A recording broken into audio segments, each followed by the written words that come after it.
dan terus menjadi pengamat kekuasaan. Karena mereka tidak bisa kita biarkan begitu saja, teman-teman semua. Oleh karenanya hari ini kita berdiri di sini untuk menyampaikan aspirasi kita. Ormas yang dibubarkan oleh pemerintah itu tidak lagi melalui yudikatif, artinya tidak ada lagi proses pengadilan di situ. Ini justru membunuh demokrasi yang berada di Republik ini. Hari ini kita duduk di sini, kita berdiri di sini untuk menyampaikan aspirasi kita.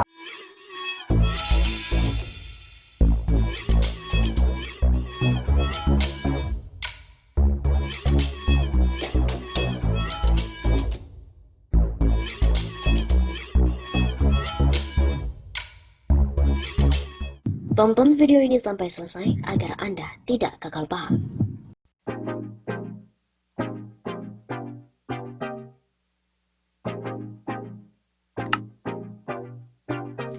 Mahasiswa bergerak, kejatuhan rezim Jokowi semakin dekat.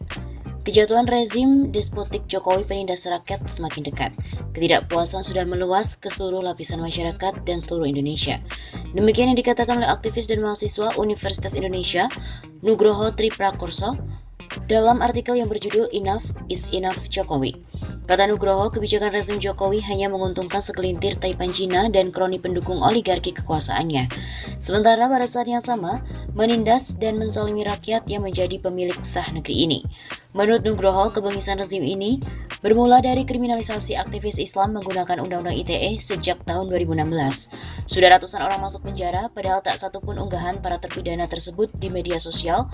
Secara hukum mempunyai unsur pidana yang bisa dijerat dengan Undang-Undang ITE. Namun karena zalim, bengis, dan otoriter, rezim despotik Jokowi yang didukung buzzer RP, biadab, sudah tak terhitung melanggar Undang-Undang dan Pancasila untuk memaksakan kehendaknya memenjarakan aktivis. Terbukti, kemudian tidak semua hanya aktivis Islam yang diciduk dengan tuduhan radikal, anti Pancasila dan anti NKRI, tapi juga siapa saja yang berani mengungkap kebusukan rezim yang sudah sekarat dan mau tumbang ini. Kata Nugroho, puncak dari kebiadaban dan kebengisan rezim despotik Jokowi adalah pembunuhan secara biadab terhadap 6 pengawal Habib Rizik yang merupakan pelanggaran HAM berat dan dikritik dengan keras oleh Amnesty International. Semua lembaga hukum sudah mandul dan takluk di bawah ketiak rezim despotik Jokowi. Polisi, jaksa, dan hakim dimanipulasi dan disalahgunakan untuk memburu aktivis tak berdosa. Penyalahgunaan keuangan negara tak tanggung-tanggung, sudah ratusan triliun dikorupsi yang motornya adalah PDIP. PDIP menjadi tulang punggung kekuasaan rezim Jokowi, berada di pusat korupsi dengan Megawati sebagai aktor intelektual utamanya. Kader-kader PDIP sudah ratusan yang ditangkap karena korupsi. Puncaknya, mega skandal korupsi super biadab, bansos yang ditunjuk untuk membantu korban pandemi virus Cina. Alangkah biadabnya Mensos Juliari Batubara, seorang kader PDIP yang tega berbuat demikian, dan ia pantas untuk dihukum mati. KPK yang merupakan lembaga produk kebanggaan reformasi untuk memberantas korupsi dirusak dan dimatikan secara biadab oleh rezim despotik Jokowi, agar kekuatan oligarki leluasa bisa menggarong uang rakyat. PDIP yang korup dan sekutunya tidak rela bila KPK bekerja dengan benar. Karena kalau KPK bekerja dengan benar, maka kader PDIP tak akan ada yang tersisa. Karena mereka semua adalah pelaku korupsi. Pokoknya KPK pun harus dimatikan.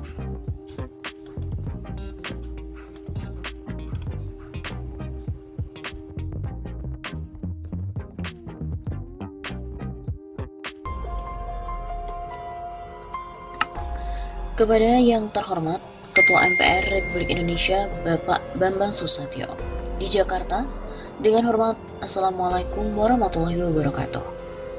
Berdasarkan surat kuasa dari Gerakan Kembali ke Undang-Undang Dasar 1945 asli yang ditandatangani oleh Ketua Fahri Lubis dan juga Sekjen Damai Hari Lubis, maka dengan ini saya selaku Ketua Umum Tim Pembela Ulama dan Aktivis atau TPUA bermaksud menyampaikan hal-hal yang mendasar dalam hal urgensi perlunya sidang istimewa MPR RI, yaitu yang satu, bahwa dalam Undang-Undang Dasar 1945 Pasal 7A yang berbunyi, Presiden dan atau Presiden dapat diberhentikan dalam masa jabatannya oleh Majelis Permusyawaratan Rakyat atas usulan dari Dewan Perwakilan Rakyat, baik apabila terbukti telah melakukan pelanggaran hukum berupa pengkhianatan terhadap negara, korupsi, penyuapan, tindak pidana berat lainnya atau perbuatan tercela, maupun apabila terbukti tidak lagi memenuhi syarat sebagai presiden dan atau wakil presiden.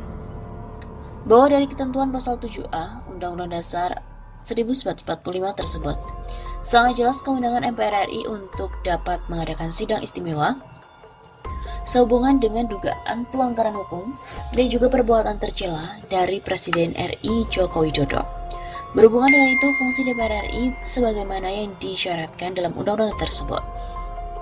Kita menyadari bahawalah tidak berfungsi dari fungsi pengawasan DPR RI terhadap jalannya pemerintah. Oleh karena itu, kami langsung sebagai rakyat yang tergabung dalam gerakan kembali ke Undang-Undang Dasar 45 asli tahun 1945 dan selaku pendampingan sebagai kuasa hukumnya dari mereka untuk menyampaikan aspirasi rakyat langsung ini.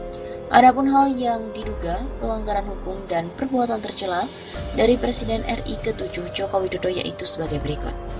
Pelanggaran terhadap pasal 27 ayat 1 Undang-Undang Dasar 1945 yang berbunyi, segala warga negara bersamaan kedudukannya di dalam hukum dan pemerintahan dan wajib menjunjung hukum dan pemerintahan itu dengan tidak ada kecualinya.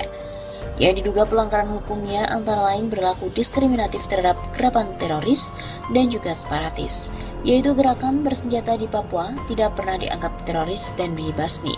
Walaupun telah mengatakan kemerdekaan Papua, telah membunuh banyak rakyat, personil TNI dan Polri, telah mengibarkan bendera bintang kejuaranya di depan Istana Negara, bahkan telah ada presidennya. Sisi lain kontradiktifnya justru dari pihak aparat yang membunuh 6 laskar FPI hingga detik ini juga belum ada prosesnya yang signifikan untuk bisa diadili. Sementara dugaan kepada gerakan yang dianggap teroris Islam langsung dibasmi dan ditembak mati oleh pihak kepolisian tanpa ada proses pelumpuhannya agar dapat diinterogasi atau bahkan diadili. Seharusnya ada proses terhadap hal tersebut, bukan langsung ditembak mati sebagaimana yang terakhir terjadi di Mabes Polri oleh terduga teroris saudari Z seorang diri lone wolf di Mabes Polri pada tanggal 31 Maret 2021. Perlakuan diskriminatif kepada HRS tentang dugaan pelanggaran prokes berupa kerumunan yang dituduhkan dan bahkan kini telah diadili kepada HRS dan juga pengikutnya dari mantan pengurus FPI yang terjadi pada anak Presiden Saudara Gibran waktu kampanye di Solo dan juga Bobi Nasution di Medan, Ahok dan Raffi Ahmad, juga perayaan Imlek di daerah PIK, juga James Riyadi di tempat waterboomnya di Cikarang, bahkan Jokowi sendiri di NTT yang membagikan bingkisan. Hal tersebut jelas mengundang kerumunan dan juga melanggar prokes. Terbaru, dibandingkan dengan pernikahan Putri HRS dinyatakan kerumunan dan diperiksa bahkan diadili sebagai sebuah pelanggaran protokol kesehatan. Sementara untuk putri dari artis Anang Hermansyah dan juga YouTuber Atta Halilintar jelas mengundang kerumunan bahkan dihadiri oleh Jokowi dan Prabowo sebagai saksi tapi tidak ada proses untuk hal tersebut. Yang ketiga, perbuatan tercela yang dilakukan oleh Presiden RI Joko Widodo adalah berupa perbuatan kebohongan, ingkar janji, dan mengabaikan amanah yang menjadi bebannya sebagai presiden. Perbuatan tercela ini sangat singkat oleh Nabi Muhammad SAW disebut perbuatan orang-orang munafik.